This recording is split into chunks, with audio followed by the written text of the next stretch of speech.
On this episode of China Uncensored, China's on a shopping spree down under. G'day mate, welcome to China Uncensored. I'm your host Chris Chappell. Now at first glance, China and Australia might seem like they don't have all that much in common. But really, they have so much in common. Australia is known for its exotic animal life, and so is China. Australia has dangerous beaches, and so does China. Australia's iconic bear isn't actually a bear.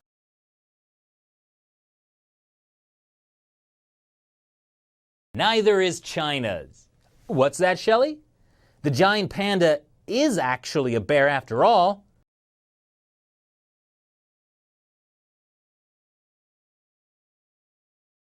Anyway, with so much other stuff they have in common, it's unsurprising that both countries have pledged to deepen bilateral relations. In fact, China is already Australia's biggest trading partner.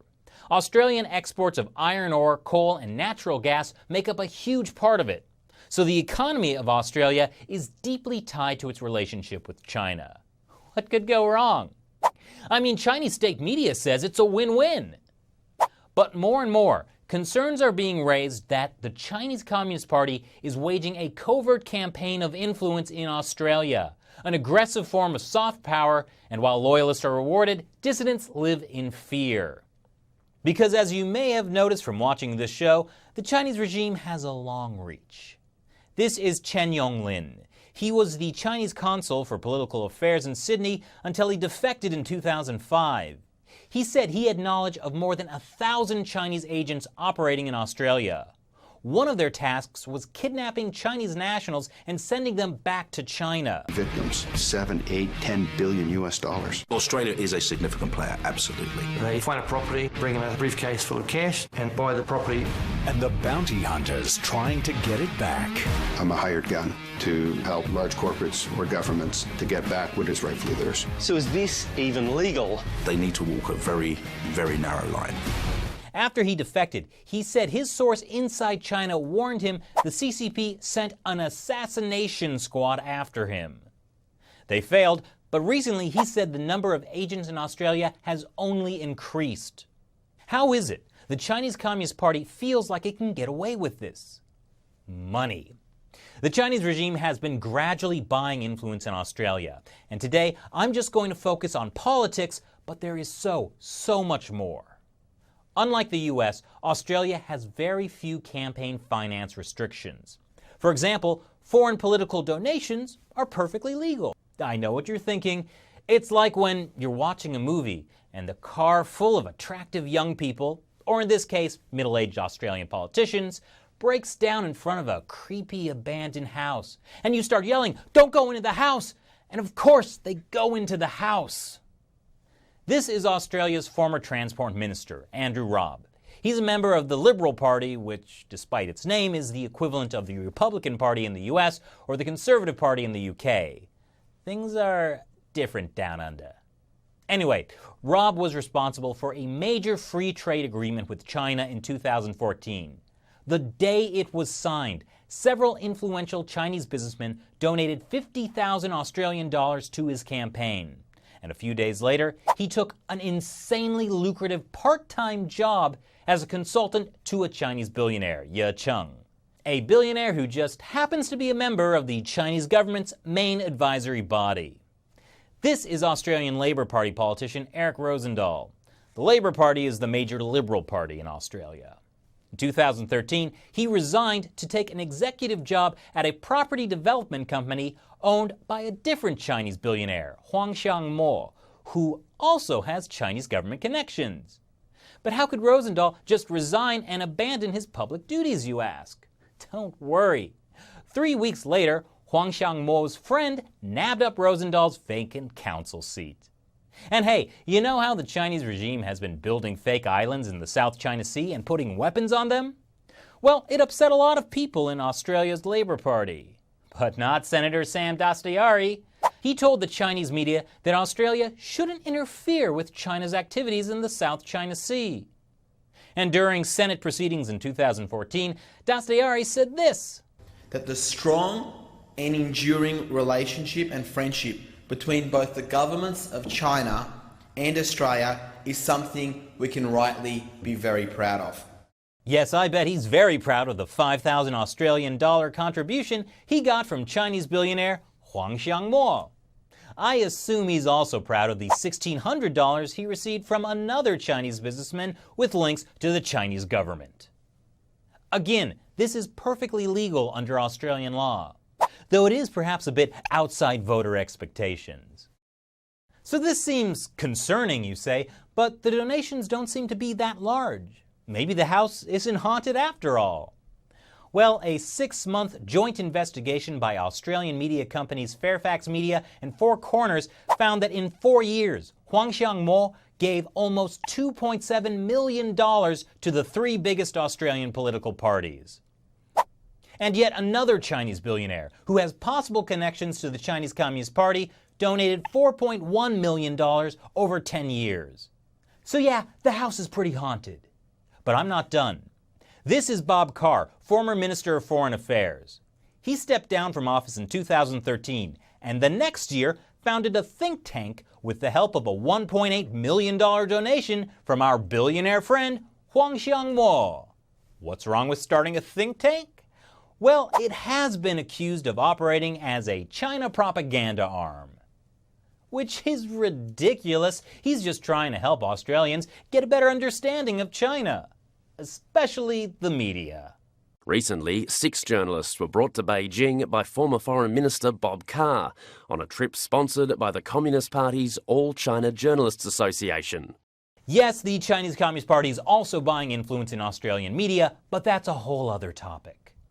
The good thing is, they haven't bought influence in all Australian media. Now you may be wondering, while this was happening, did anyone notice? Was no one telling these politicians to get out of the haunted house? Well, back in May, the head of the Australian Security Intelligence Organisation, or ASIO, which is Australia's equivalent of the Department of Homeland Security, warned that foreign interference in Australia was increasing on an unprecedented scale. And then the media investigation I mentioned earlier uncovered that ASIO had explicitly warned the political parties that taking money from these Chinese billionaires was an issue back in 2015. And then after the warning, the political parties kept on taking money from Chinese billionaires. So ASIO was screaming at the politicians to leave the house, and they decided to stay instead. Taxpayers are funding teachers to promote China in our classrooms. It's part of what experts say is an exercise in China's soft power campaign, with Beijing providing special assistance to schools across New South Wales. Australian school kids singing the Chinese national anthem. Taught the language in Sydney classrooms by a wing of the Chinese Communist government. And also partly funded by the New South Wales taxpayer. I think we need to sort of be sensitive to recognising the inherent good of something like a Confucius Institute program whilst being aware.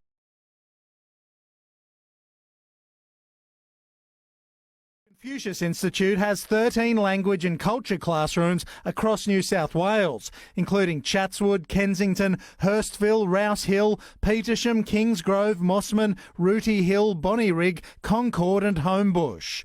The rooms and lessons are mostly funded by the Chinese government's Hanban Institute. But 7 News can reveal the Department of Education also pays for 2 staff to oversee the program. The government ordered an investigation into the institute, then allocated nearly $300,000 in the budget for the 2 staff. The investigation concludes next month. Until then, politicians are being cautious. We should be careful when we use words about influence in our schools, influence in our systems, in our society. The opposition leader, who has close ties to many ethnic communities, declined to comment. Sean Berry, 7 News.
So what do you think of the Chinese Communist Party's influence on Australian politics?